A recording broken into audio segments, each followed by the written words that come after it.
Okay, we are officially recording. So again, this was a, hey, my file won't unfold. Can you help me out? So the first thing was, if you're ever asking a question, it's best to supply either imagery, and even better yet, a lot of times the file. If the file will fit in an email, or if it won't, use a link, because a lot of times we'll end up saying, I need the file to properly troubleshoot. And that's kind of what happened here. So what's happening with this asset is I go to unfold it and it just crashes completely, right? So I'm not 100% sure what's going on with it. I'm going to troubleshoot and look at some things. I'm going to follow some troubleshooting techniques, and this will help you all if you run into issues. These are some of the things that are just kind of go-to troubleshoots. So the first thing is I want to look at the geometry. Just really, I always like to critique stuff, so really quick, I want to look at the geometry. And a couple things popped up to me. One was a star junction right at the center point, right down the center line. I don't recommend that ever. It would be better to have an extra edge running. I'll just draw it. I'm not going to change any of the geometry here, just kind of pointing out what I would do differently. So basically, what I would prefer to have happen here is, because we have our center line, and then we have a star junction right on that center line. So there's literally no way of moving that to adjust the shape on the left or the right side without affecting the left and the right side. So what is better, and the nose can use this, the whole model might be able to use a couple of extra edges here and there, is to push this out. And that'll give us a buffer. So yes, we still get a star junction and a star junction, but I can move this one independently of this one and get shape over here that does not affect shape over here. So that's what I would always recommend. And honestly, the tip of this nose needs more geometry anyway, right? That we have one big giant polygon there. Overall, though, I just have to say this is very clean topology. I really like it. The layout is nice. The base looping is nice. There's just a couple things here and there that I would add or change. The other thing is the loop around the nose is kind of broken. So what we're ending up with is a 1, 2, 3, 4, 5, 6 point star junction. And I can see they're trying to get that loop in, right? We have this one, but it breaks right here, right? This is where we need our own uninterrupted loop. This is that edge ring technique, kind of keeping the loop just to the outside of everything. So what's happening is I think they might be trying to terminate some stuff early, and I think it might be a result of this guy. We can talk about that in a second, but basically, if we need to throw in an extra loop, right? So as we open this up, we're going to need one here to have this guy have a home. So 1, 2, and this one will just connect up there, which will free this one up. This one can come down and go into the lip. There's plenty of room in the topology, so I kind of like that they went a little bit lower res, because, or not really low res, but a medium res, because it'll allow for adjustments like this, right? And that would, sweep up. And then up here, I probably would just open this one up and go over the nose, and then take this one. I would take this one and connect it here, and I would do that trading of edges that I was talking about, and that'll allow this one to go right into the kill zone, into the nostril. So a little bit of surgery needed right there, because it is a broken loop. It's not quite what it needs to be. You can see kind of have this kited topology, kited and then kited, 3 junctions, actually 4 junctions right there. We don't want it. So a little bit of surgery around the nose. Some concerns with overall density. You can see here, if we compare what's going on in the back of the head, where we don't really need as much shape compared to what's happening in the jaw, which is going to deform quite a bit, we're in need of some extra topology. Where would I get the topology from? I would probably gun for the forehead, and that would allow me to slide these forward, slide this back, maybe add 1 or 2 in the forehead, and that would give me the extra necessary topology for this zone. And as you look at that, you'll start seeing other areas that feel a little light, right? There's one, even the loop around the eye and the brow feels a little light. So when you look at your models, right, look at them just like I'm looking at them, and you will see some opportunities. And what's nice is, look, because I chose to run the edge here, right, or if I chose to run the edge here, it's going to answer two needs. This is not dense enough, and this is not dense enough. So by choosing to use this pathway, it's going to allow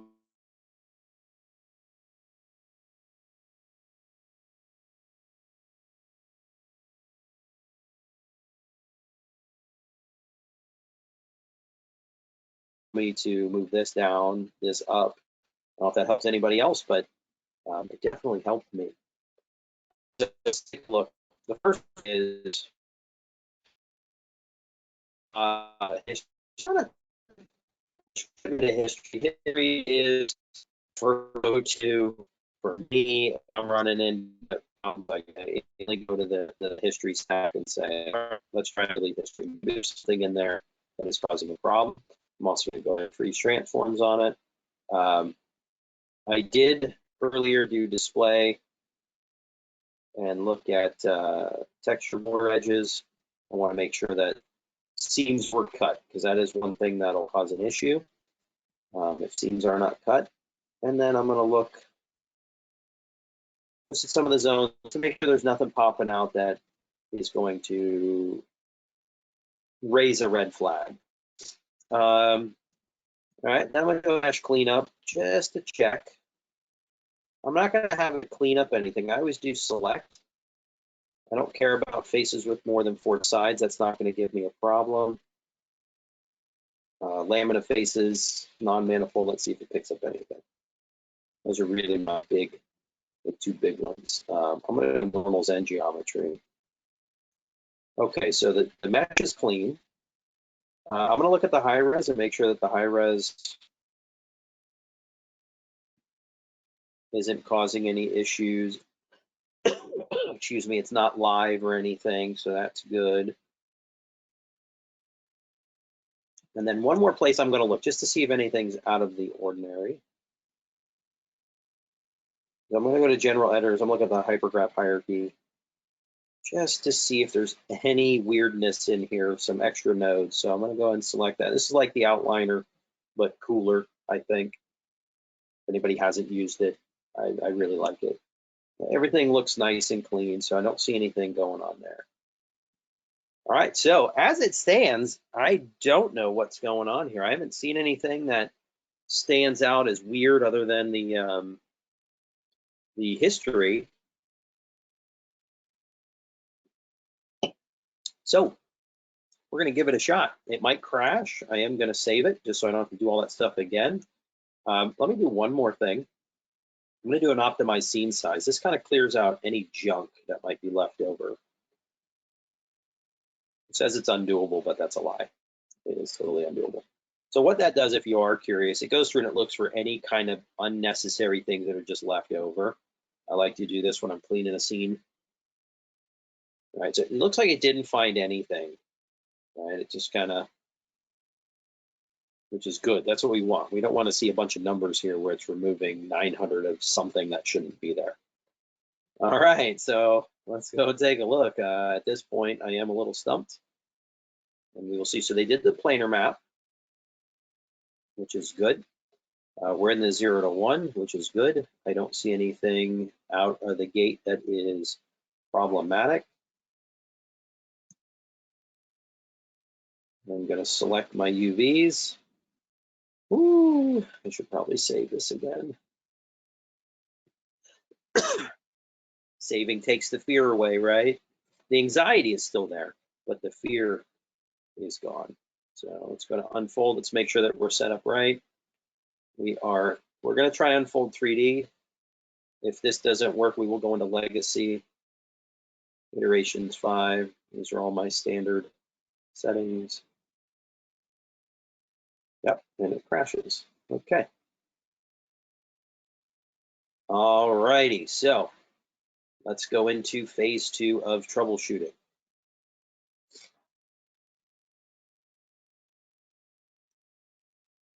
Let me go and open that up again.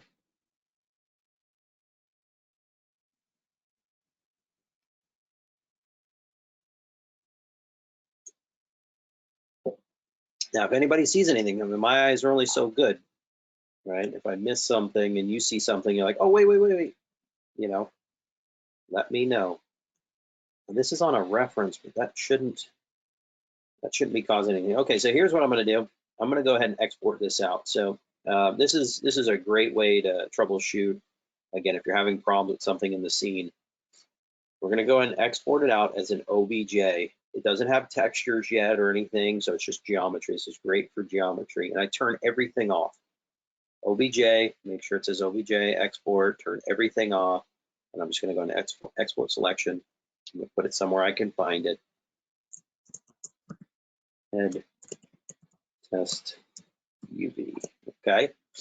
And what this does is it exports the entire mesh, the components with nothing else attached to it, right? Nothing else is attached to it. It is fresh, new, clean type topology. So once we do that, I'm going to go ahead and save this original scene because we might need it for other things. I'm going to go and I'm going to open a new scene, fresh new scene. And let's find our head test UV, drag and drop that in, okay?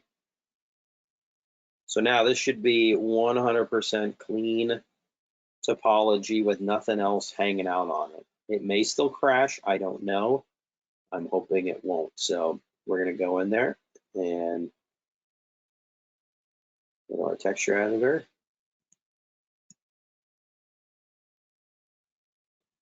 UV shell. Make sure our settings are still where we need them. Ah, still crashing. Still crashing. Interesting. Now I am totally stumped. And at that point, we just kind of guess, right? We're going to try a different tool. We want that super cool tool to work. So now we know it's not, we don't care about that that's a new piece of geometry because the old one should work. We're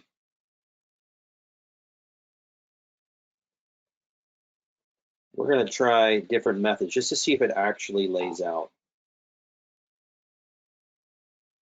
Okay, so we're going to go ahead and grab the head again, right? And honestly, you know, when people go, man, I have to send this to so-and-so because they'll be able to troubleshoot it for me.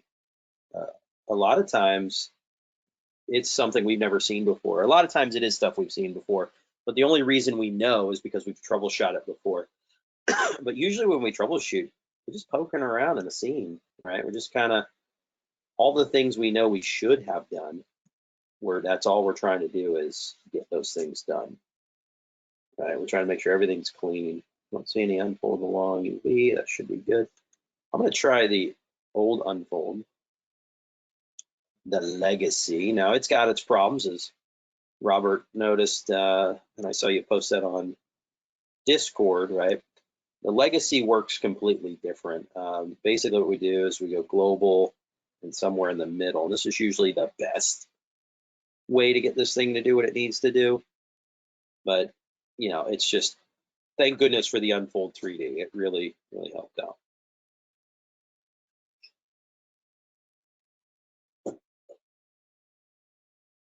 Okay, I clicked a button. Something happened. That is promising. It's definitely not what we wanted to happen, but something did happen. Let's see what happened. Garbage, that's what happened. Okay.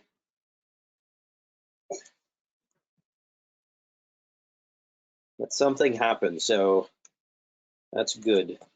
There we go. All right, so where do we go from here, right?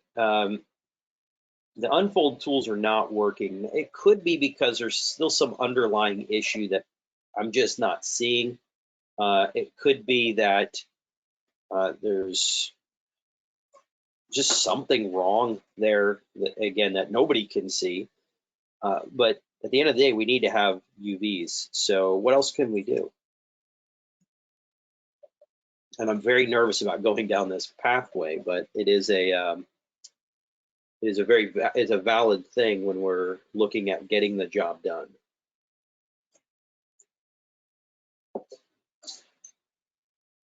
Anybody have any ideas? Because we all want the magic, right? We all want the regular tools to work.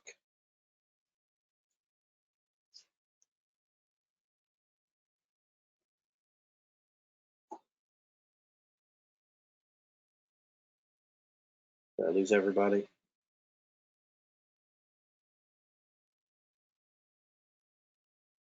Anybody gone? Are you all thinking?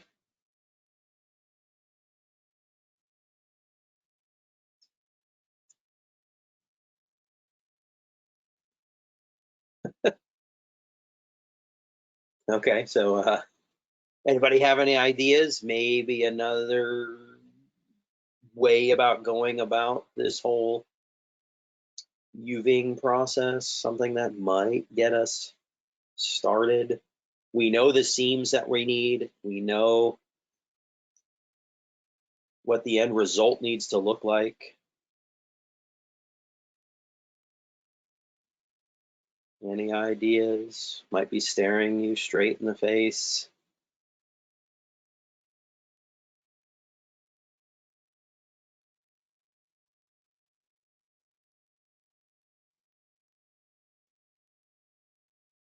It's almost like a Facebook post. Share when you see it. We could try planar mapping. Now, if I'm going to planar map, I'd probably select faces, planar map each side, and then the key there is to put it back together to a usable shell.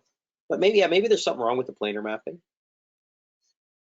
Maybe there's something else though that we could use. You might have been told never to use this, but in a case like what's going on here, it might be my go-to. I don't know, anything that you might see highlighted on the screen, maybe your resolution's too low, I don't know. AutoMap, yeah. So AutoMap has been given a really bad rap, but honestly, what AutoMap is it's a series of planar maps, right? That's all it is. It surrounds your object and planar maps to the best facing angle, right? That doesn't sound too bad for me if I'm going to think about using planar maps anyway. Now, they already did planar map it. Looks like they planar mapped it in the Z, which is exactly what we needed to do.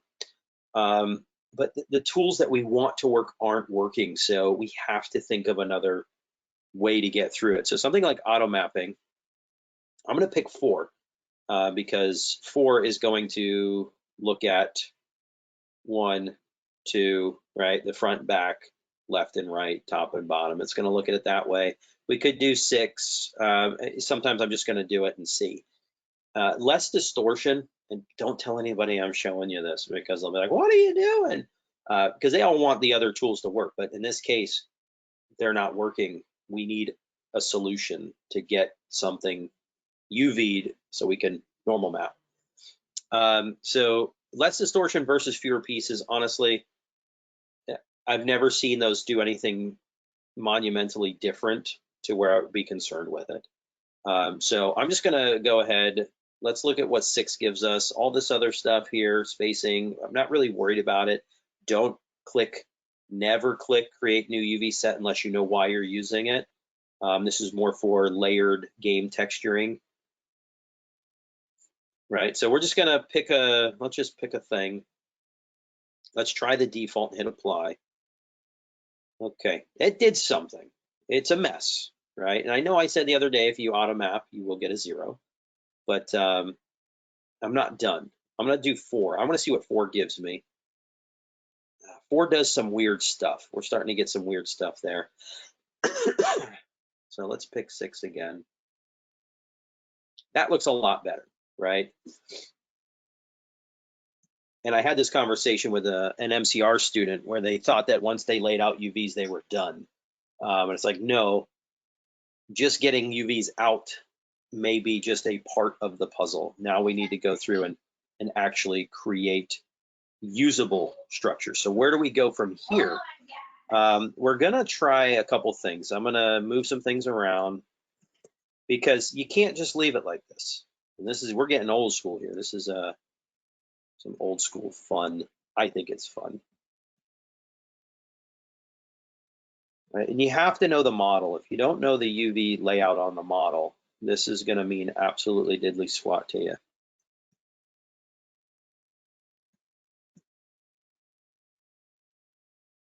And why are we doing this? We're not doing this because this is the procedure. We're doing this because the way we wanted to do it isn't working. And we need stuff to work. All right, so I'm just positioning some stuff, just trying to make more sense out of what's here. And the next thing is probably going to scare you all. You're going to be like, what is that? What are you teaching us here? All right, so what I'm going to do here is, again, we know what the final UV layout is supposed to look like, and we will be getting to that.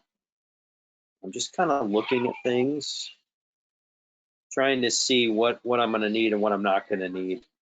Okay, so once we get to this stage, we're going to make sense of it. And I'm going to go ahead and start selecting, because I need to test something first, because all of this might be pointless, right? This all might be pointless. It may not do what I need it to do. What I'm doing is I'm selecting edges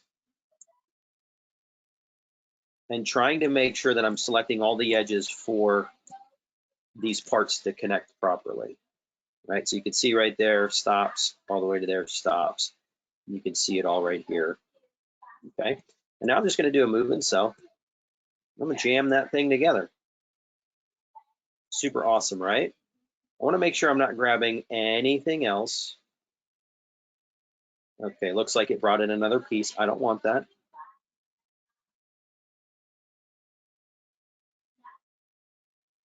Looks like it grabbed another thing. I want to do this kind of one at a time. So I'm watching where my center is. Move and cell. Okay. And then we're going to grab this. We're going to do the same thing. G, move and cell. And then we're going to go in here, and we can start getting a little messy. Move and sew. Move and sew. Move and sew, right?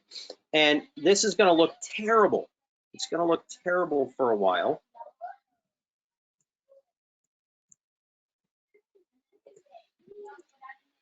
But trust me, it will start to patch together the way we need it.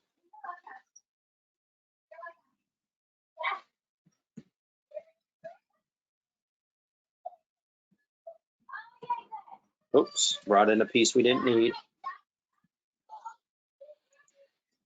My kids are going crazy. It's kind of comical. You'll hear some screaming here in a second. But my wife's trying to teach her class as well as me teaching this class, so.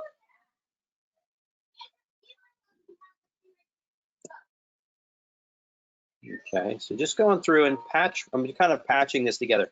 And this is one of those where you have to know what's okay and what's not okay. What's going to be acceptable and what's not going to be acceptable. Because right now, this is just getting started. So where do we go? Once we put all this together, where do we go from here? Well, hopefully something like the unfold will now work. I'm a little scared to see if it'll work, but maybe we cleared out whatever the problem was, right? And this is by no way, shape, or form usable the way it sits. But if we put it back together into our goal UV set, then we'll have something that works, right? So I'm going to go a little bit further with it and just trying to start piecing things together. And I'm just using move and sew. You can see it starting to patch together. Now, some of you might think this is just cool because it looks crazy as all get out, but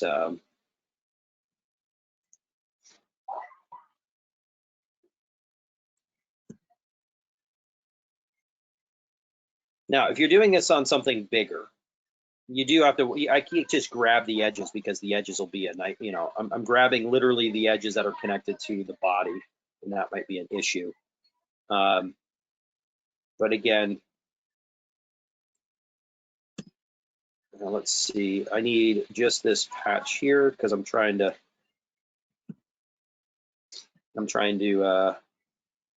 maintain the UV layout that we're looking for.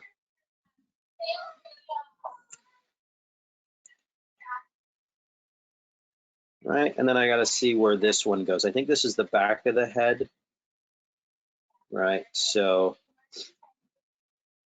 I'm going to go ahead and grab that and cut.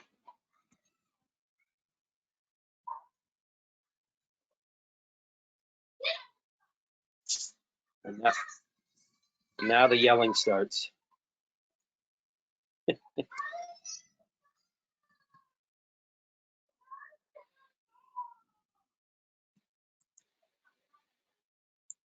Let's see, go ahead and here and grab that. See, I keep grabbing the wrong thing there. I need to make sure that that is not connecting to anything. I'll just do it here.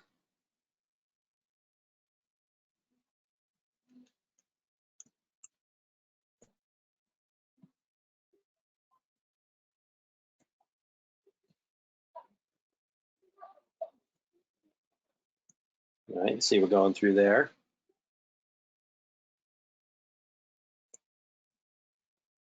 Okay, so this kind of resembles what we were looking for to begin with, right? We've got the flap at the top. We've got all the pieces. It's still pretty poo-poo though. Excuse my choice of language there. But it works, right? It doesn't look good, but it's at least some work done. Now we're gonna see about, can we make it look better? I'm gonna save it because I don't wanna do that again, right? So let's see, right? If it crashes, I wanna be able to go right back to where I was at. How many of you are gonna try this method?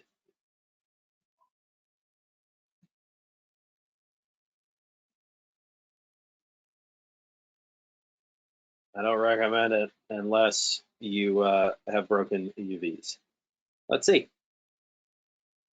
Crashed again. So whatever is going on here in this, it just does not like it. But I didn't lose what I did. I can go back in and we can try some other things. Okay, here we go. Here we go. Let's see, it's going to load back up.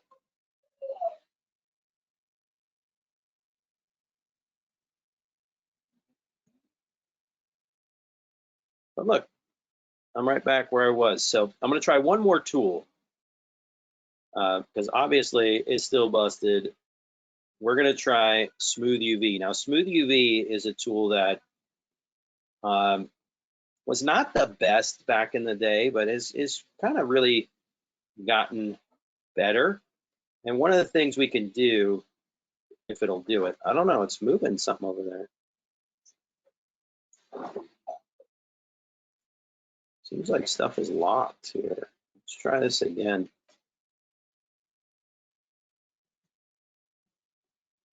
There is something really funky going on with this mesh. And I don't think I'm going to troubleshoot it for too much longer. Just because it's becoming something that could be a long time. But the next, I'm going to show you one more thing. If I can't get this to do what I need it to do, I am going to show you one more thing as a way to get this done.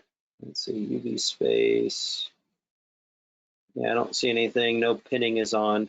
Okay, so none of our fancy tools are working. We did get something that looks better, but it's still not doing what we want it to do. I'm gonna, again, we can try the unfold 3D again. And not unfold 3D because we know that crashes. We can get into unfold legacy. and see if we can get this to work. We did save it, so we will see if this does anything in its default. Global solver. We could get into things like trying to pin vertical and unfold in just one direction and then unfold in another direction. Sometimes that works out.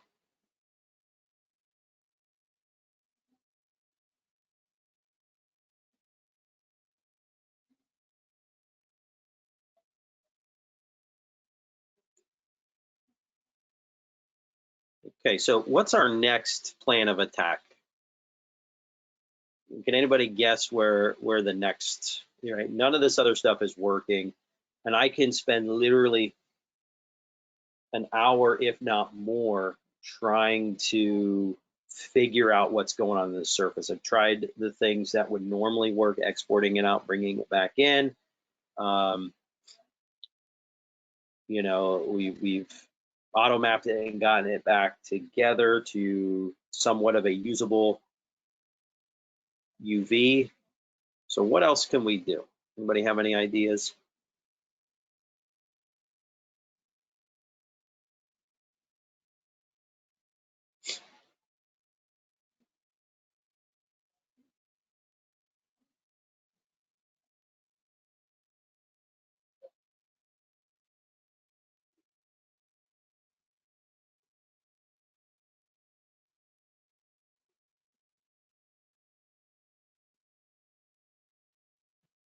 Anyone?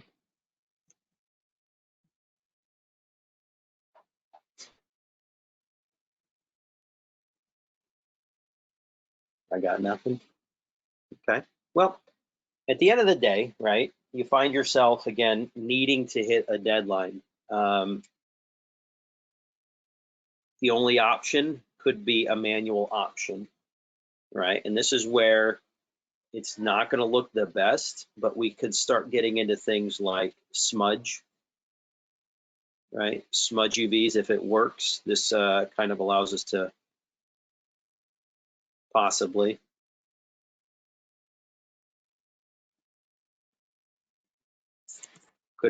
be able to move stuff around.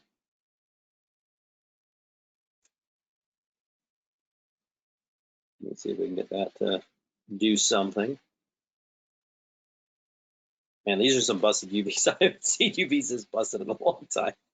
And I don't really know why they're busted. Smudge UV is not working, but Smudge UV does work sometimes really nicely.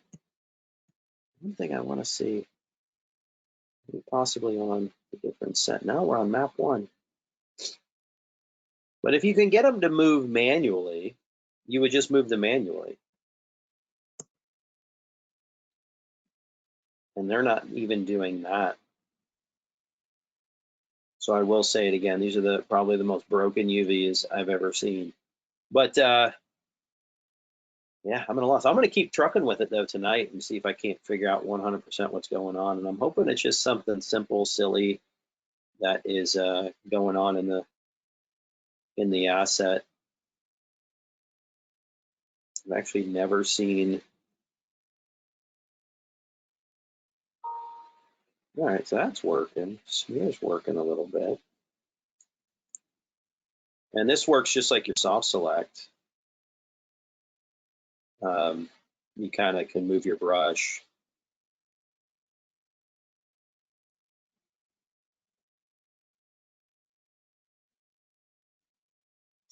But what you're left doing is manually laying these things out.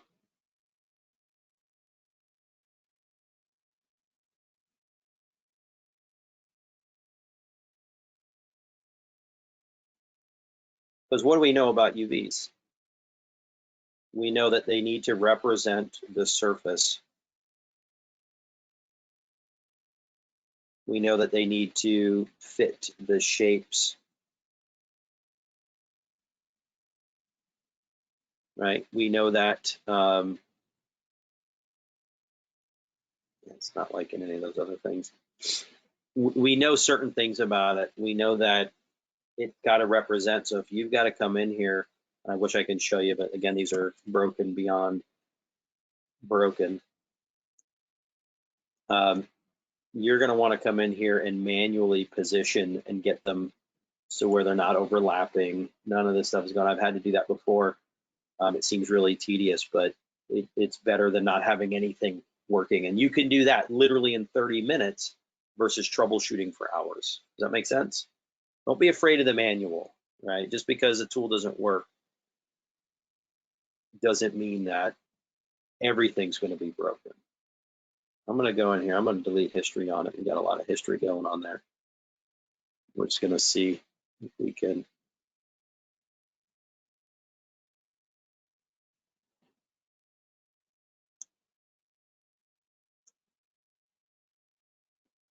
Okay, so something in the history was keeping that.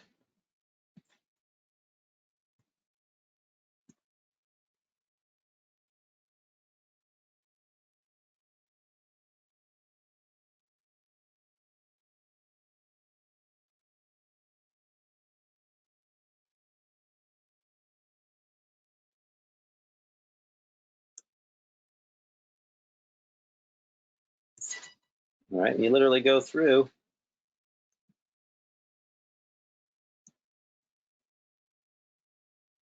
And we don't want to be here, but this is something that can work and keep you moving forward.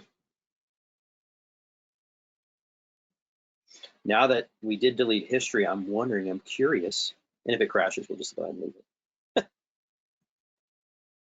I'm wondering if some of these tools might work again. Oh, unfold, please work. Nope. All right, and that concludes our broadcast day. Not really, we've got more stuff to go over, but looks like you at this stage, you'd be stuck with trying to manually work those UVs.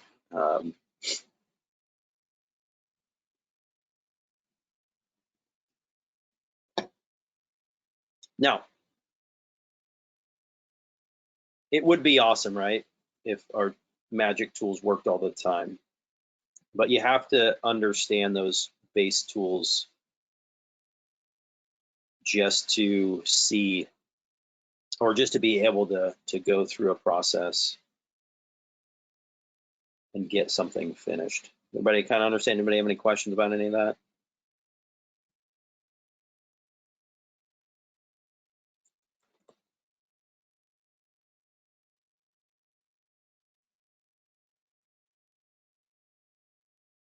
I'm going to see if Smooth UV works again. Awesome. It kind of does some stuff.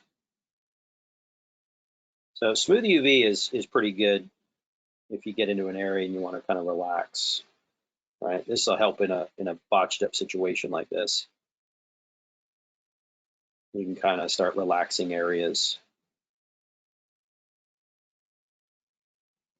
And you can relax too much.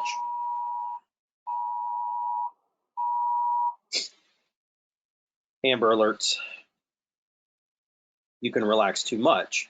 So you do have to be gentle with the tool. And the unfold operation doesn't seem to want to do anything.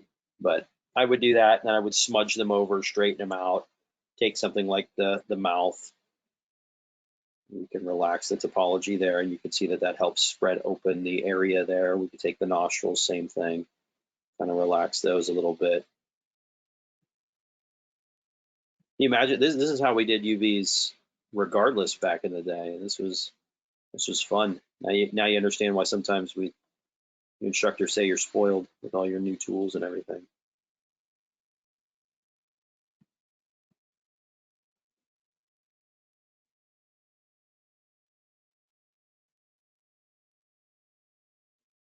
Now it is going to make these just big gaping holes for the eyes, but honestly, there's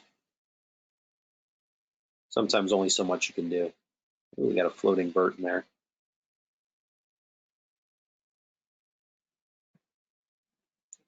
All right, and then anything else would be taken care of manually. But that is how you use auto mapping properly.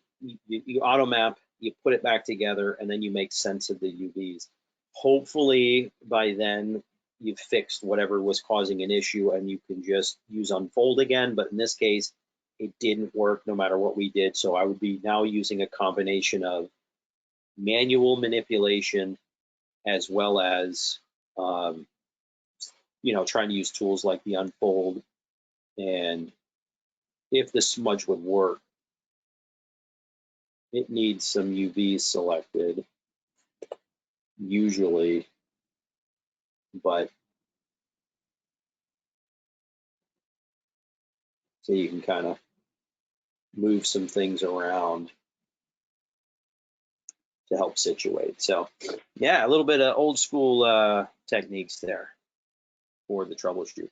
The problem I'm going to face is trying to explain exactly how to make this work via email. So hopefully I'll just point them to the lecture video and we'll go from there. Cool. All right, so I'm probably going to post information about modeling hair and stuff from previous lectures. It's just a lot of the same stuff. I do want to let y'all know that hair is a big part of the grade for the week. I think it's one of the biggest things there. I mean, if you look at resurfacing UVs and so resurfacing UVs and the normal map, those together are the heaviest, but the hair is by itself the heaviest thing. Hopefully you've gotten your assets to where all you have this weekend to do is the hair. It could take you a long time. It's a tedious procedure. You might do some trial and error to get things going. But please, make sure that you are thinking about what you're going to create, that you're planning it out, that you're searching for some information. People go, how would you do this? How would you do that? How would you model this? How would you model this hairstyle? And it literally would mean that I have modeled every hairstyle in the world, which I don't know any instructor or any artist that has done that. I would just look at it and go, I don't know, let's figure out a plan. Let's think about how we would get into that. So when you get into hair, start looking, again, imagery is key.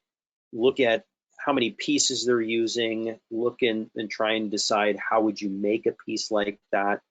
Does it look like they use ZBrush or Maya? This to me would be Maya. This ZBrush or could be Mudbox. Mudbox kind of has that little shader, but I think this is actually ZBrush. And you're looking and go, oh, wow, look at the use of pieces. So here they have a large piece with several smaller pieces to help break up silhouette, right? What kind of information can you get from imagery?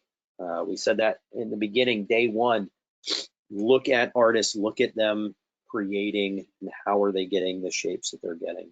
I like this, you got some big pieces mixed in with small pieces, some sculpture done to those larger pieces. This is a card system, parts and pieces, right? Ton of stuff here that you can get into, ton of imagery out there. There's a lot of how-tos, right? I mean, look at that hair. All that is strips, polygon strips laid in there, and the artist is then taking time to position and pay attention to the layering, the flow of the hair, where the part is, that kind of stuff. And you'll see that used a lot. Did anybody have any specific questions about hair requirements or anything like that? Other than that, I'd rather just move into getting you ready, giving you more time to just work on your stuff, getting you ready for the submission, talking about that stuff.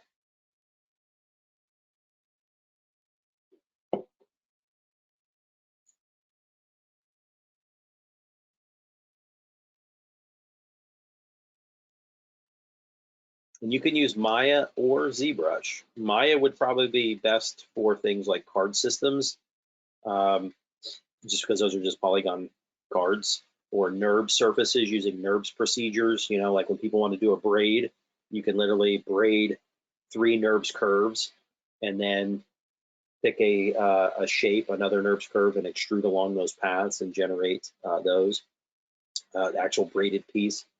And it's also important to note when you're looking at imagery, try and look at, I like that one, it's all Maya based.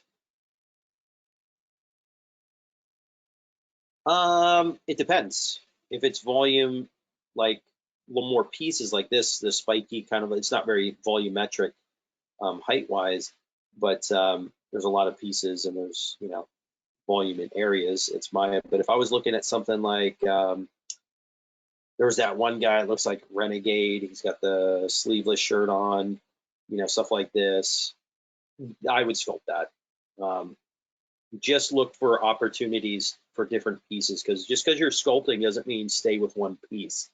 When you stay with one piece, you have to either ramp up your resolution or just keep different pieces to hold the contrast between the zones. So if I was going to do like sideburn pieces and then bang pieces and then the body, you know, that kind of stuff, I might have 3 or 4 different pieces to make up this large volume of hair. But yeah, like this right here, I might, because the details change in the sideburns, I might do those separate, but then, you know, most of his hair would be one piece.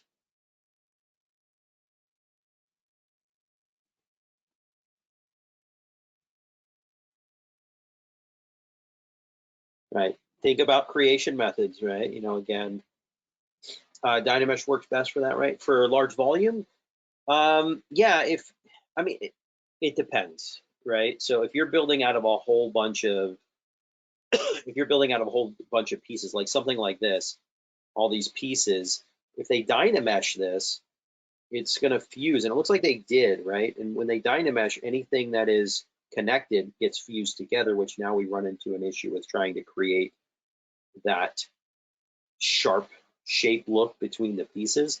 You know, when you look at something like this, if it's just one Dynamesh piece, right, you're then going to want to think about breaking it apart and stuff like that. So I guess it'd be more about how you're using Dynamesh throughout.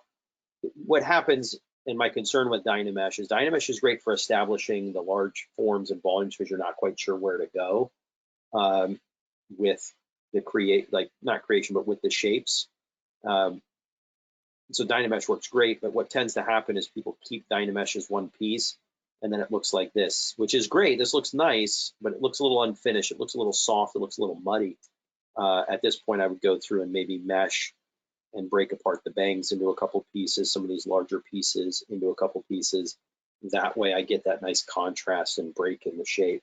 But if I was going to use something like this, I don't know if I would Dynamesh it because I can keep all those pieces separate, right? So Dynamesh to me in this case maybe wouldn't be the best choice.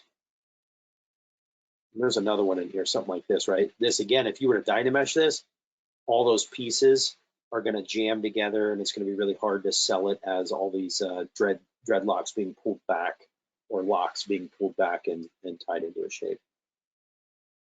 But yeah, Z-spheres are great. You're trying to get some structure, or you're trying to put, you know, maybe you've got sculpted hair being pulled back behind the ear, but then you want that extra loose piece, and you're kind of like, well, how do I make that? You can Z-sphere that in there pretty quickly. I watched a really cool video on using Z-spheres to tie knots and create knots. That was awesome. Right, there's a lot of information out there, and you have the tools. You've used all this stuff. Now it's just thinking about how do I use those tools for creating structures, hair and whatnot. This is Maya. This is NURBS. These are NURB surfaces in Maya. Really nice. Got the nice contrast and break in pieces. Able to turn it and twist it. You have absolute burp control. This is nice. This is probably more sculpted. Looks like some shapes just in ZBrush. Now the difference here is we would want to see, or I would want to see you sculpting in where they have texture showing highlight and shadow and contrast and shape. You would want to rake through that and create that. But you got to look at stuff, right? And if you go, oh my goodness, this is the kind of hair I'm going to create. How did they make that, right? Right there, there's your answer. Or I want to sculpt, I want my end result to look kind of like this. So what tools do I need? Damien Standard is a great go-to. It helps you cut in lines, and it also helps you create creases or ridges, right? I would start getting into that after you've established your main shape. But yeah, there's a lot of stuff out there. But again, be confident, do your research, and we'll get some really nice stuff put in there.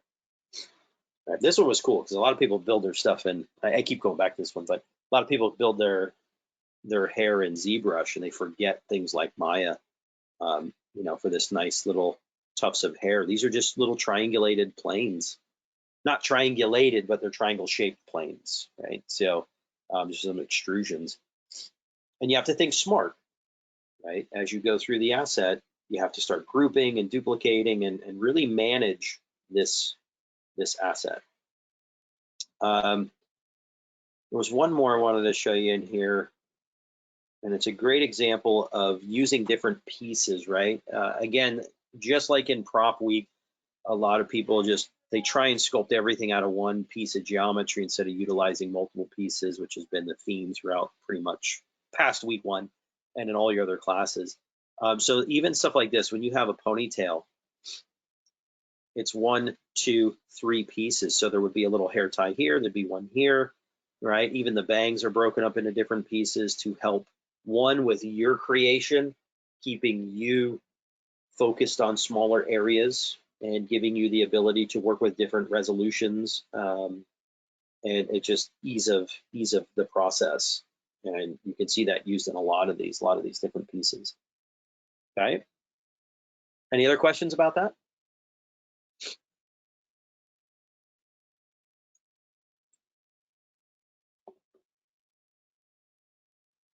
Take your time, make sure that you're building a primary shape, then looking for your secondary clumpings, and then going in and actually adding some of your higher end shapes, like more the strand work, not literally going in and doing all the strands, but the collection of strands. So there'll be collection of strands in a group of hair that are in the hairstyle itself. Cool. All right, so I'm excited to see what everybody comes up with. All right, so now let's take a look at getting your asset ready for submission. The first thing you're going to do is go right to the interwebs. Looks like your video is finished, Robert.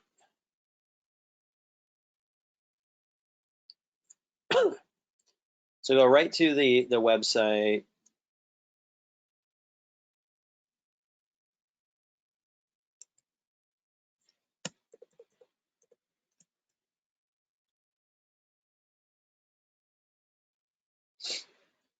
And read the assignment, right? Go right to the website, read the assignment for this submission, just like we've done every week. But this one's a little bit more heavy duty. This one is going to require you to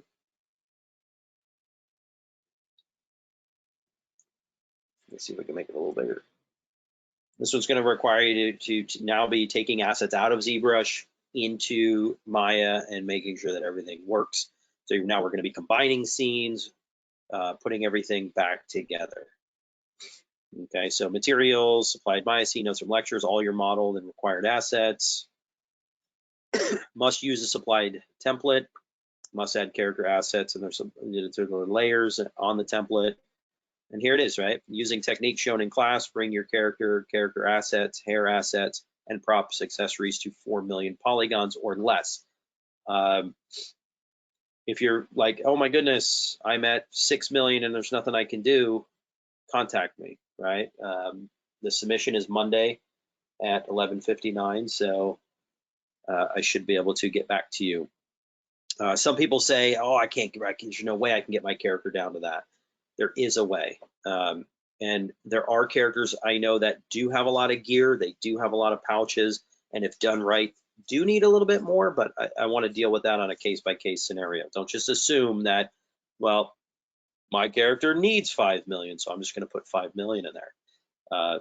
I'll show you how we can go through one and make it work. Let's see, export assets out of ZBrush, import the character in the provided template, scale down, right? It's telling you what to do, where to put things, and then hide your final layer. Okay, if you see anything, I think I got rid of it, but if you see anything that's referencing a an evaluation or going on to your like ArtStation and providing, we don't do that. That is not necessary. We don't need that, right? Your map, it is stating 1024 by 1024. I'm fine with a 2048 as well if you want a little bit more resolution.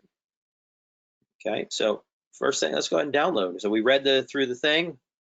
You're going to read everything. Don't skim it like I did. And then you're going to go ahead and open up that template.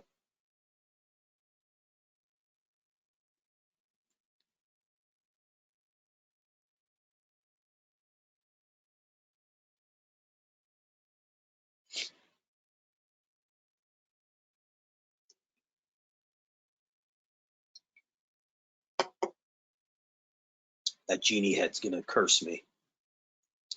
Can't stop thinking about it. I need to get that figured out. Okay, so here is the thing.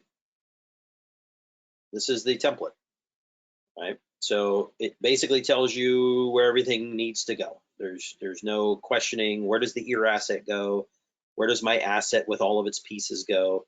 All that stuff is set up. We have provided you with layers. Please use them. Please hide before saving. Okay.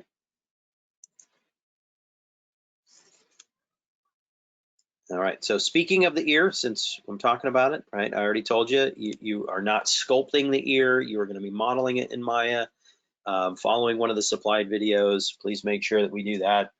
It's a quick little exercise. Follow the video. It'll take you 2.5, 3 hours tops, and you go ahead and plop it in there. But let's look at the asset. So I'm going to use an asset that this guy actually.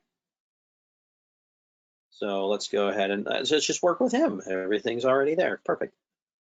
Okay, so we're going to start looking at, do I model a rat comp ear or human ear? Everyone does a human ear, right? Human ear, this will teach you, it kind of finishes off that human anatomy by looking at the anatomy of an ear. And again, it just pushes that. It's just like an exercise. It doesn't have to be attached to any head or anything like that. All right, so we're going to be going through the asset and looking for where can we get rid of things. How can we make this fit our poly count? Okay, so right now, let's see, that right there is 149. This is 3.4 million. We've got the shirt. I believe this guy, he sits around 5 million total for all of his parts. And if you want to check out exactly what everything is, and you want to just make sure everything is good, you can do a merge visible. As long as everything's visible, do a merge visible. And what it's going to do is it's going to give you your body, right? That's not the body. Where's my merge body? So this has everything in it. He's sitting at just under 5 million polygons, so he's too heavy, right? You can see we get a good amount in here. Now I have seen, you know, this guy doesn't really have wrinkle information and stuff like that on him, so he is not quite to the standard where you're going to be. But when you see me start chipping away at this guy and getting him down to count, you'll realize that I have close to 1 million, if not more, left to work with.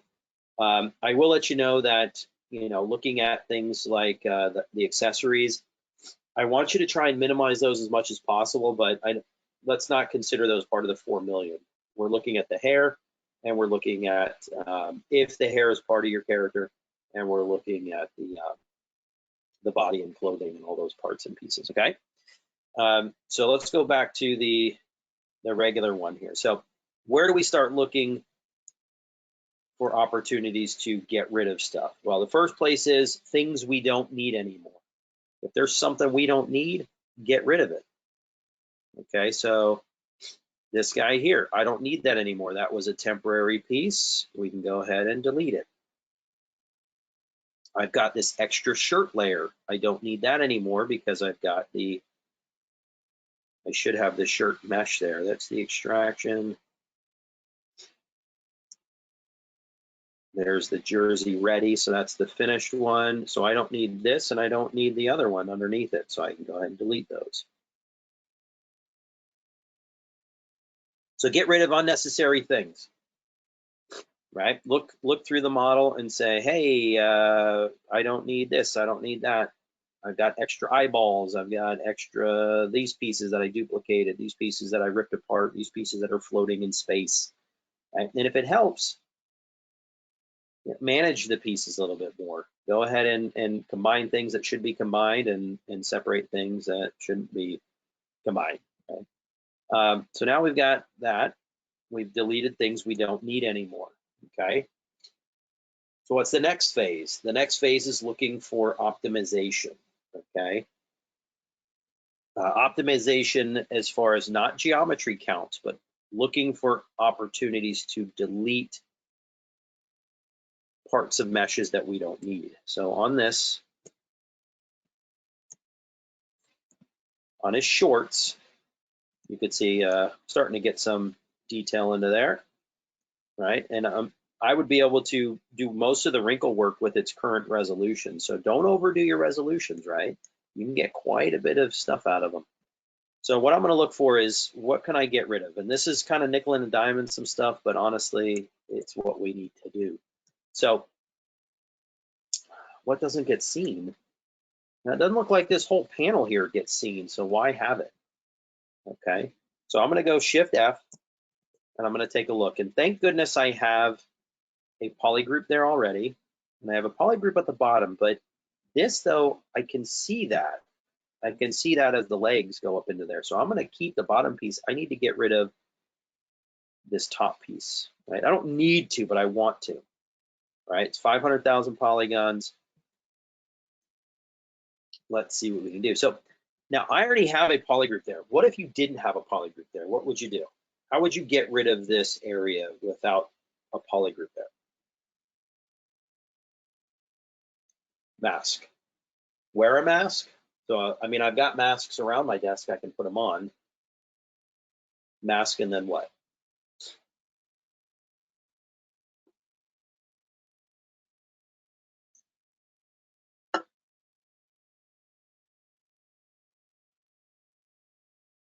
I was like, how do? I like that. It's almost like a how you do.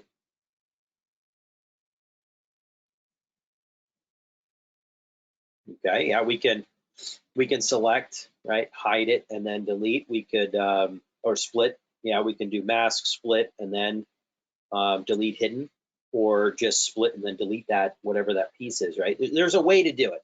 I just happen to have this here, which is great.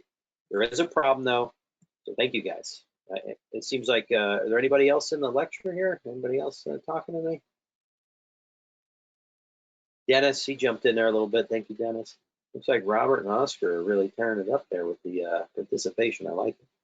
You guys get gold stars on my chart by my desk that I really have. Yay, right?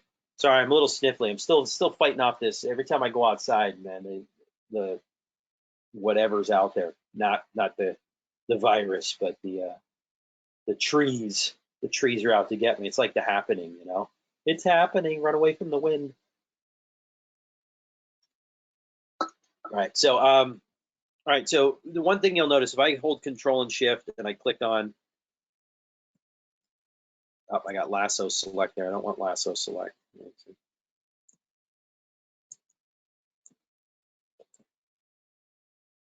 Right, you'll notice that these two pieces belong to the same family there.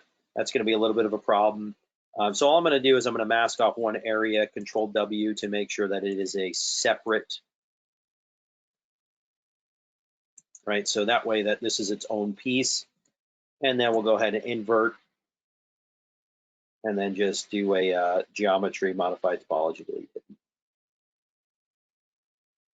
And what did that save us?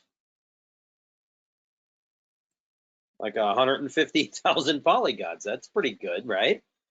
To me, that kind of stuff adds up. All right.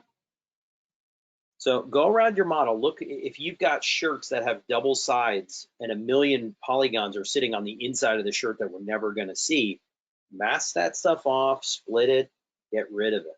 Okay, that'll definitely help you get within the poly counts that we want. Let's see. The next thing that we're going to be looking at is optimization of topology. Okay, so this is when we start looking at surfaces and saying, can we delete? So we look at like, well, he's missing his fingernails on one side. I think those are these, his claws. We look at things like Z-remeshing. I think his toes are a better representation of this. So his toenails right now, we've got two different sides, one and the other.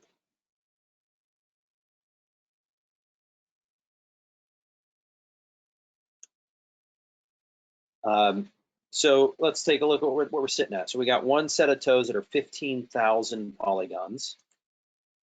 Not a crazy amount, but again, this all adds up.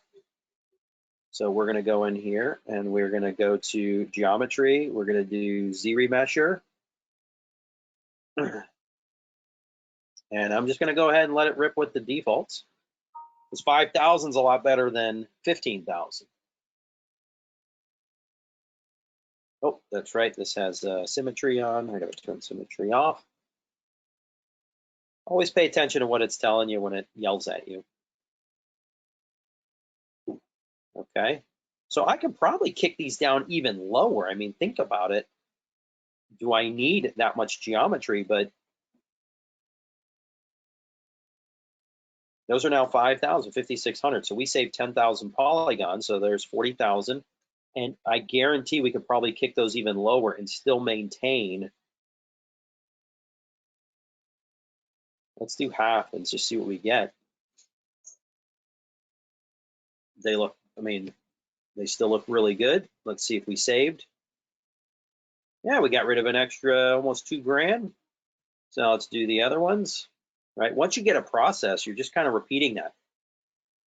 The biggest issue with people is they don't, you can either duplicate these or run the process again, but they don't write stuff down while they're working, right? They just kind of go through and rework and redo and kind of make stuff up as they go instead of replicating a process and finding the almost like an assembly line, right? You do this, then you do this, then you do this, then you go back and this and this and this, and you know, that's how we become a little bit more efficient. What are we at there? We got, oh, that one ended up with doubles. We're going to go and undo that. Now, why did it do that? It did that because symmetry was on. Okay, so keep an eye on that. Symmetry will change stuff. If you need them to be the same or whatever, right, make them the same. But they're the same shape. They should Z-remesh pretty much identically. We got one. We'll go in half. Kick it again.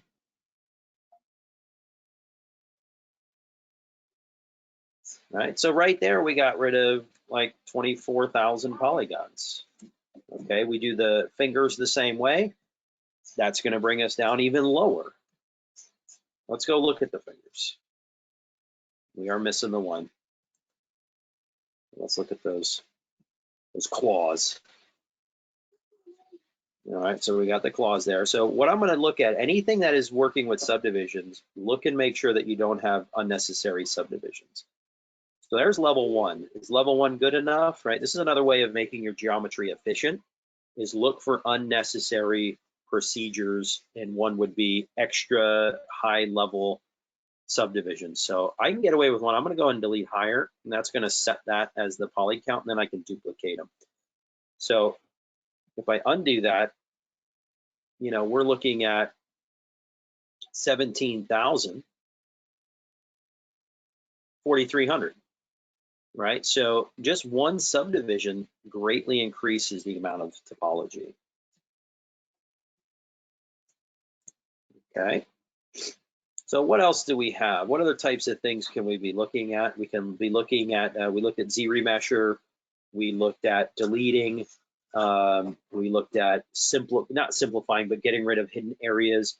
What's some other things we can do? Well, decimation is a great thing. This is going to work really well for the hair. If you've just sculpted your hair, decimation is going to help you reduce topology for large objects like that. So in this case, I'm going to do it on the body. Now, if you're worried about breaking the body, save it, file cleanup, whatever that you need it to be for cleaning up your asset. But I'm just going to go through this and do what I can. So right now we're at 3.4 million, say 3.5.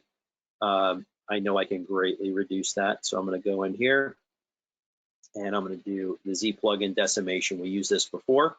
First thing we got to do is pre-process. And I get this question all the time, and it says decimate or use procedures that have been shown in class. A lot of people think decimation is the only way to go. I need to decimate everything. And then a lot of times you don't.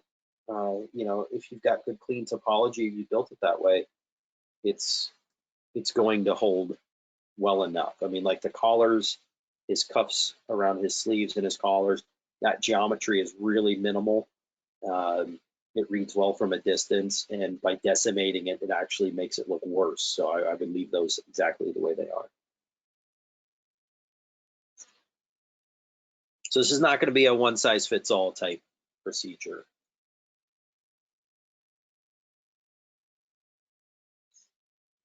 Okay, so it's processing that, it's reordering.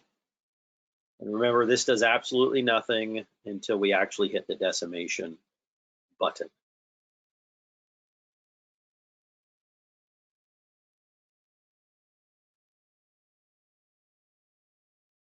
Okay, so it went through and did that. Now we can actually decimate, and the defaults work great. There's no need to change those. I've had to change them once in a while when I'm trying to hold integrity for a print, because sometimes it'll give me some roughness in between connections. But for the most part, the defaults work really nice. So we can go ahead and, so we are at 3.5. We actually did the decimation. They're at 1.3 now, 1.4. So we literally got rid of 2 million polygons, right? 2 million polygons there. That's awesome. That's the hair, right? We've just cleared out room for the hair. And by getting rid of everything else, we've now gotten into a totally manageable thing and being able to bring this guy to whatever he needs to be. Other areas I would look at, right? Anything I can't see clothing wise, I could start cutting the body up, and that could save me another 500,000 polygons, right? I only need to see what I see. Remember, usability doesn't come from this. Usability comes from the other stuff. And you can see where he doesn't have detail as far as wrinkles go, he's got this mesh shirt. So, and it's sticking through his arms. I have to fix that. But. Okay, so let's see, is he ready to go? I'm going to go ahead and merge visible again. So we're going to go ahead and merge visible. And let's take a look at what we've got. We've got merged body. This one's 2.2 million. Let's say 2.3. Before we were sitting at 4.8, right? So just under 5 million. We brought it down to half of that, right? Just with some very quick procedures. And if you can't fit the hair inside of that, I mean, this guy's he's got a lot of volume, so he's bigger than your average character. So his body takes up a lot more geometry. We can definitely get it done. So now that he's done, he fits within my poly count. I'm going to go ahead and take the one that is where we need it to be, and I'm going to export that, and that's what we're going to bring into Maya. I'm going to export, merge body, yay. I'm going to throw it right on the desktop. I'm going to go ahead and write that OBJ.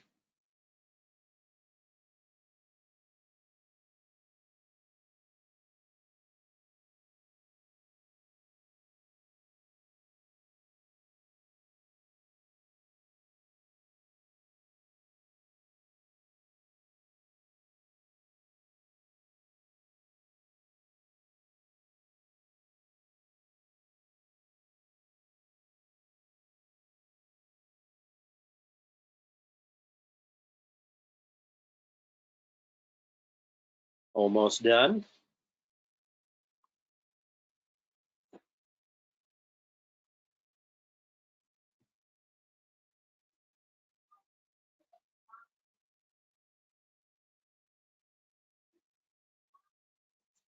Okay, so now that is ready to go. So we're going to go back into the week 4 template that we have opened. We're going to go check some stuff first. Go to your import options, file type OBJ, right? We want to make sure that we are on single object. I don't want to get any emails going, every time I try and bring it in, Maya crashes, Maya crashes. I'm telling you, 10 times out of 10, what I've experienced over the past 6 months, 10 times out of 10, it's been that single object. So you turn that on, boom, everything comes in just fine. Okay, so that's set up nicely. We can do import.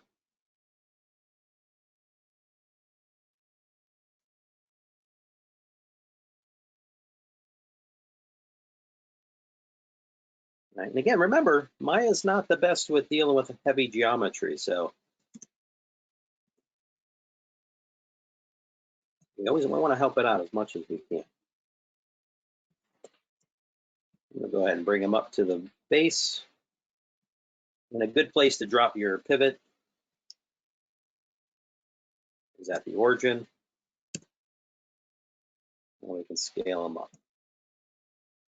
I don't have any props for them, but you would do the same thing with your props. Decimate them if you've built them inside of ZBrush, decimate them, or look for areas, to help keep things within a good poly count. If he sticks out of this box, he's okay. You want to scale him to where he, wherever your asset looks correct or feels correct in the scene, size-wise. Scale is something that you'll be dealing with a lot later on, and in every production, you always want to be thinking about scale and building to an accurate scale.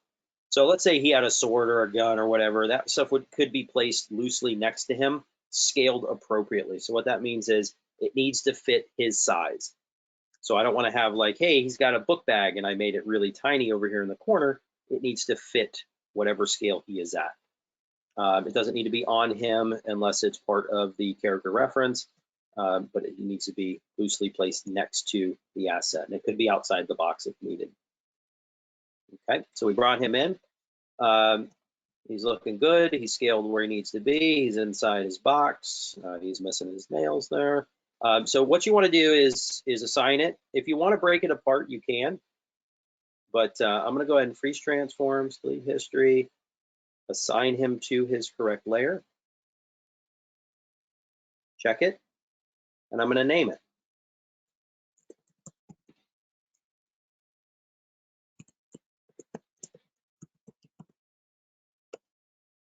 Okay. When you just bring something in, let's undo that. Merged body, poly surface 1, that's not naming it. And even when you bring it in, if it was named monster asset, if it says monster asset poly surface 1, you didn't name it. Okay, so you want to make sure you name these things all individually. And if you break apart the asset, go in and name all the pieces. Okay, so he is where he needs to be. Looking good. Okay, so the next thing is going to be bringing in the other parts of him. So you'd bring in his your characters, this or that or the other thing, and you'd place all that stuff where it needs to go. We're going to pretend like, okay, he doesn't have hair, right? So we need to get a hair asset ready. I'm going to go in here and look for some stuff. Let's take care of his resurfacing first. Space guy, normal.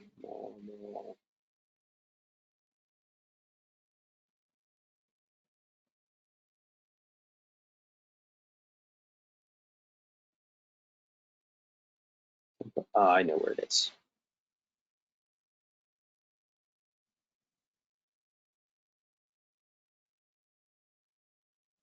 Okay. So I have his head resurface right here.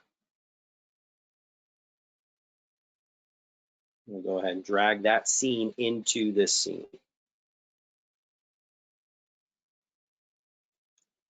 Now, by dragging a scene in, you're going to get all the layers, right? Really, all I want is that. Now, in the instructions, it does say to set this directly on top of the head, and when you layer it, I can hide one over the other. Through the years of grading, and I just haven't updated the write-up yet, it is a little nicer to have it off to the side.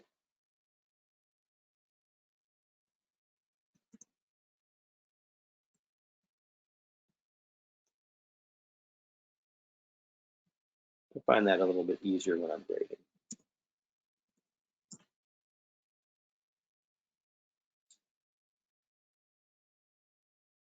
Doesn't have to be super perfect, right? And then we're going to go in there, we're going to add that asset head, test it, working good. Okay. Now let's look for anything else that shouldn't be there. Ooh, there's other resurface things. Let's go ahead and get rid of those.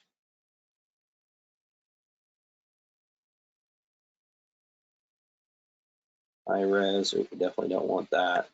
All right, and again, this is something that you got to do when you just drag and drop scenes in. And then we can go through and delete those layers.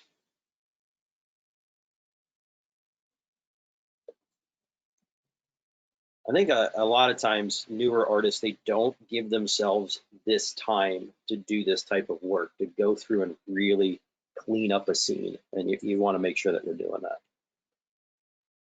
Okay, so we have that. Now, the one thing you'd want to do is, of course, freeze your transforms, delete your history, name it.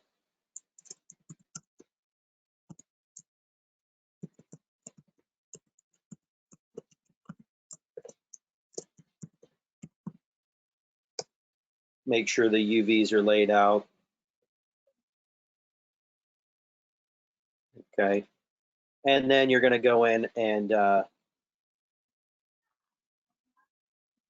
right-click material attributes, and reload your texture from wherever it needs to.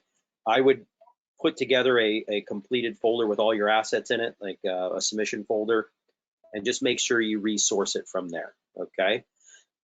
The best way to test this is to give it to somebody else, let them open it, and if they hit the 6 key and your file loads the normal map, then without setting we don't want to be worried about setting up project directories.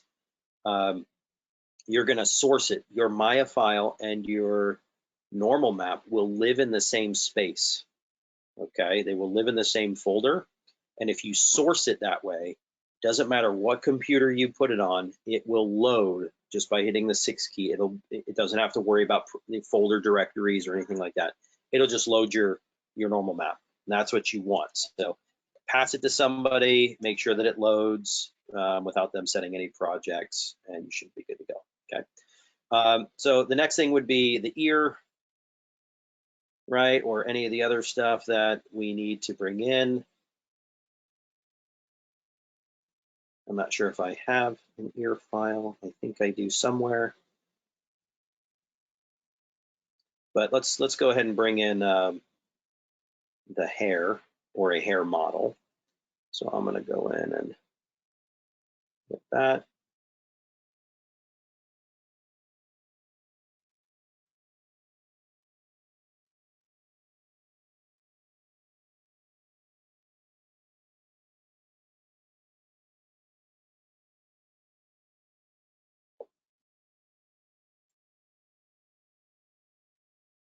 I'm going to open this in another asset here, or another version.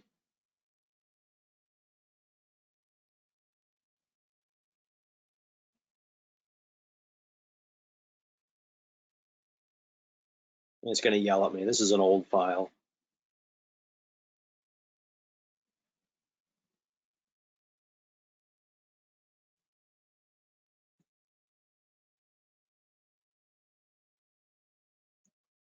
Almost there. Let's help it out.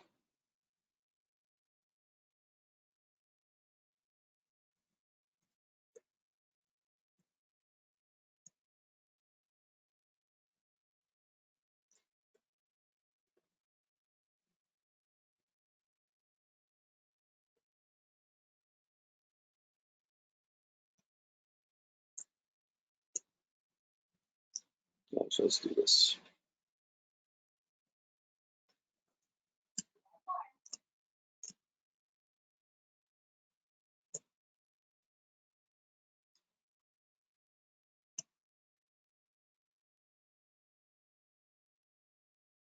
I'm going to spit that as an OBJ.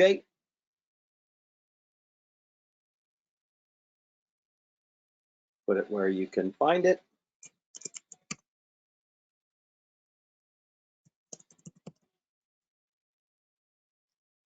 Now, if you didn't need to use a different head mesh for the hair because your character had hair, yours would already be loaded. There's no need to even use that front box.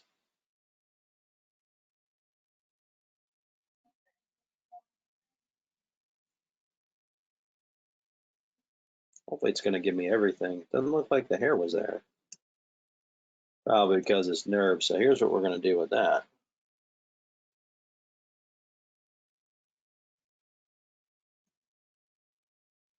We're going to go ahead and hold a good old shift. Let's combine that.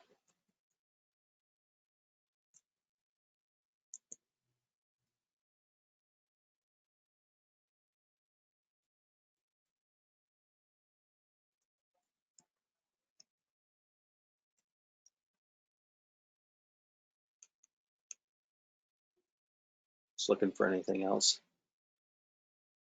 It's in there.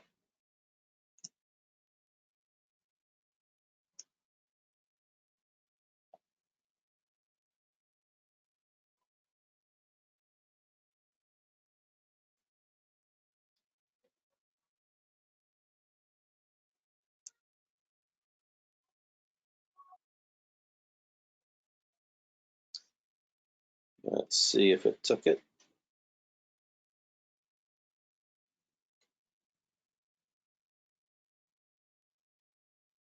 I think it yelled at me.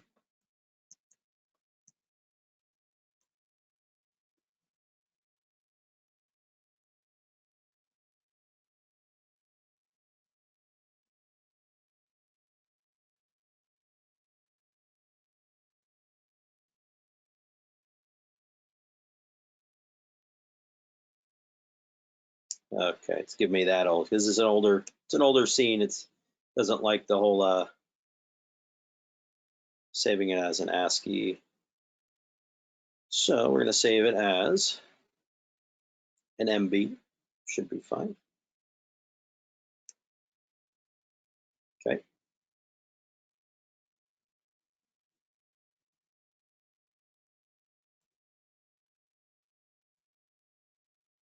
It's going to yell at me.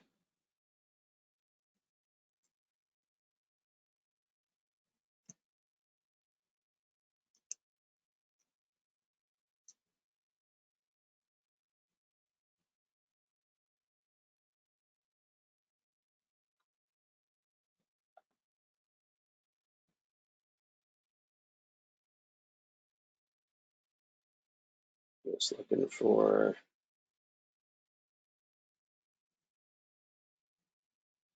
There we go. Those are nerves, so they're.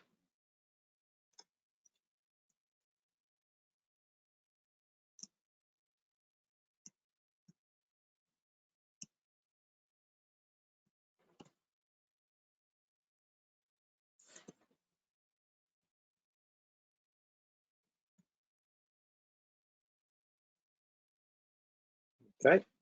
These transforms, delete history.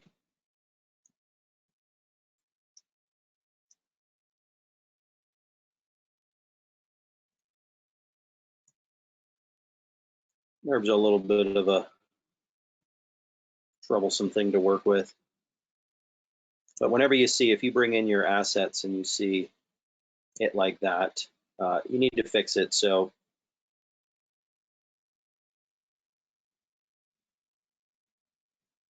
if you have to do it manually, you have to do it manually. Hopefully your groups and stuff will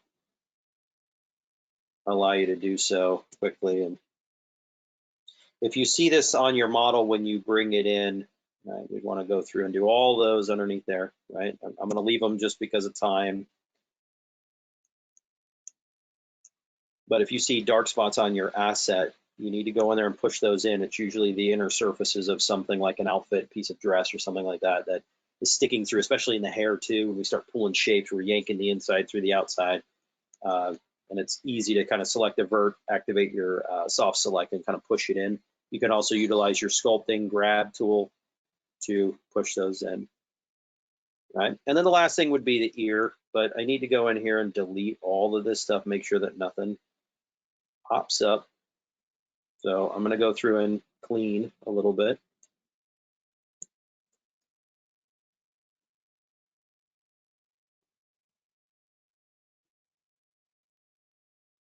Let's go and assign this to its layer. Hair bust optional. So we have an optional hair bust.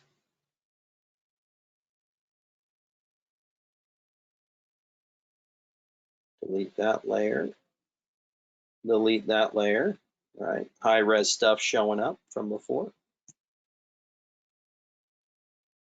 Okay, that's looking good. Right, and of course we'd have the ear. Again, for time purposes, I'm gonna skip bringing the ear, but it'd be the same thing. You bring it in, you place it where it needs to go, you assign it to your layer. Check your layers, make sure that things are working. Hide before saving. And this right here, other than the ear missing, is our setup. Okay.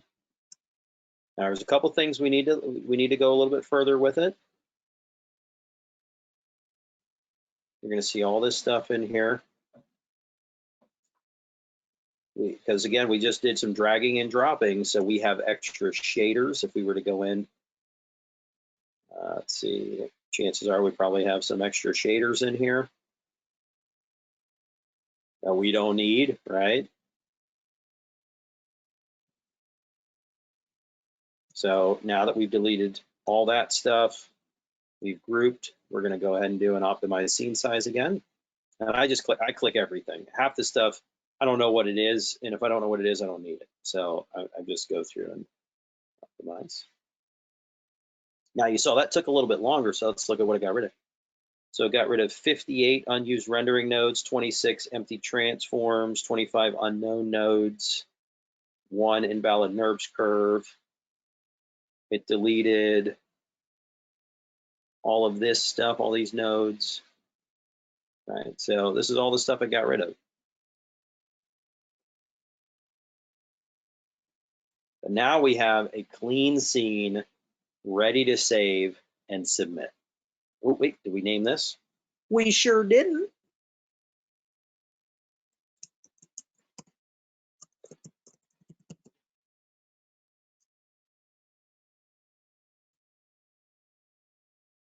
All right, we go through and name everything, you know, body, this, that, and the other thing. You know how to do the rename up in the top, so you can grab everything but hair piece 1, 2, 3, 4, 5, 6, 7, 8, 9, 10, but you want to go through and make sure everything is named.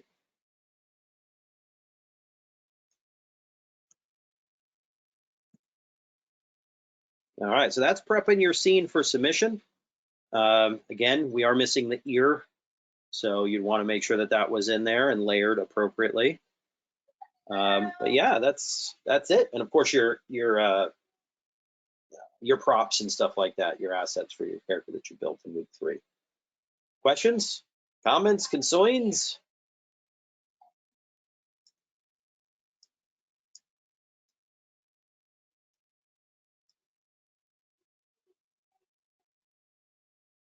I think Robert's watching his video.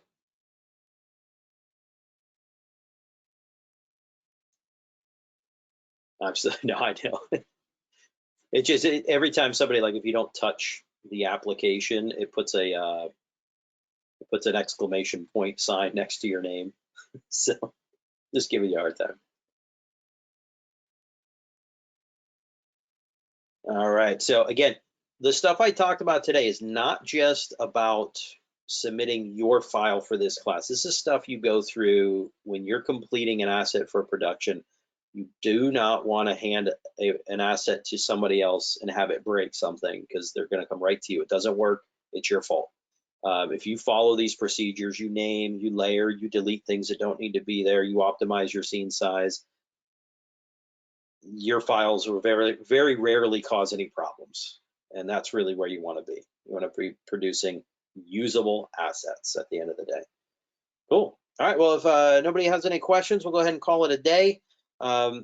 Please watch the the hair stuff in the archived lectures if you're struggling with some of the tools. There's a lot of stuff talked about in those, and use our Pinterest board. There's a lot of information there. Help each other out.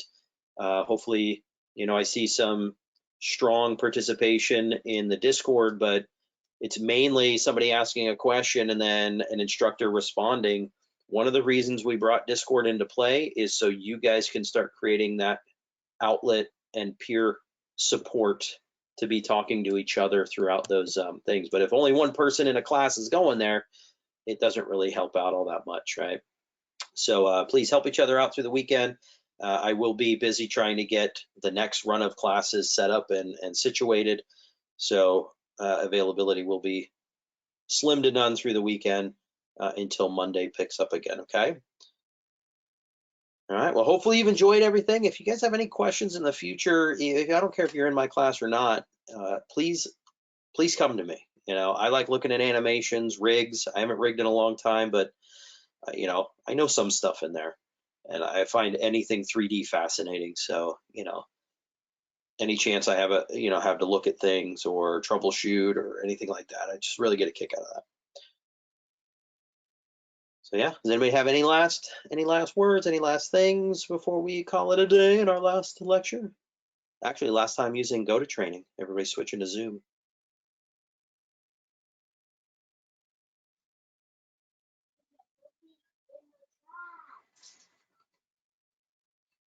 I love you all. We love you too. Appreciate that. Unless you're saying that to the classmates and not me.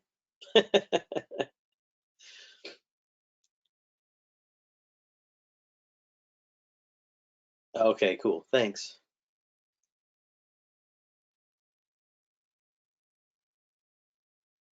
Awesome. Well, I appreciate it. And again, keep in touch with me. The submission is Monday, 11:59. Do not let that step on your next class, but take that time to dot your I's and cross your T's. Try and be done with all your stuff Monday morning. Go to your other class and then save the Monday evening for getting your submission ready. All right. Well, I bid you a good day. Stay safe and stay healthy. And hope to see you all in the future around and about, or if I'm helping you with other projects. Episode says the 29th. Let me look at that.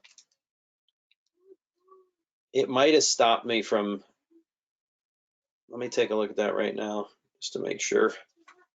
Sometimes it doesn't let me push the date until later. I thought it did, but if it didn't, I'm gonna fix it right now. Let me see. March 29th, week 4 deliverables, 30th. Let me see if I disconnect that. Oh, it's not letting me. Why are you not letting me? Let me look into that. I will send everybody an email to clarify. If it won't let me, then maybe, let me take a look at it, because it sometimes does that where it doesn't let me set it past. If not, I'll send instructions on what to do. I'd really like to use that if you can get it done by then. If it won't let me push past, then we'll look at that and we'll look at options. So I'll keep my eye on that. I'll try and work on it tonight. Thank you for bringing that to my attention, because I usually default set it to that, and then sometimes this happens. So cool. We'll go from there, and hopefully I'll get that fixed. Keep your eye on your email for an official what to do for that if I can't get it fixed, okay? And Oscar, can you email me just to remind me? That'd be awesome. All right, everybody, you have an awesome weekend. Get your work done. Have fun though in the meantime. And like I said, stay safe, stay healthy. All right, until next time, bye. Y'all have a good day.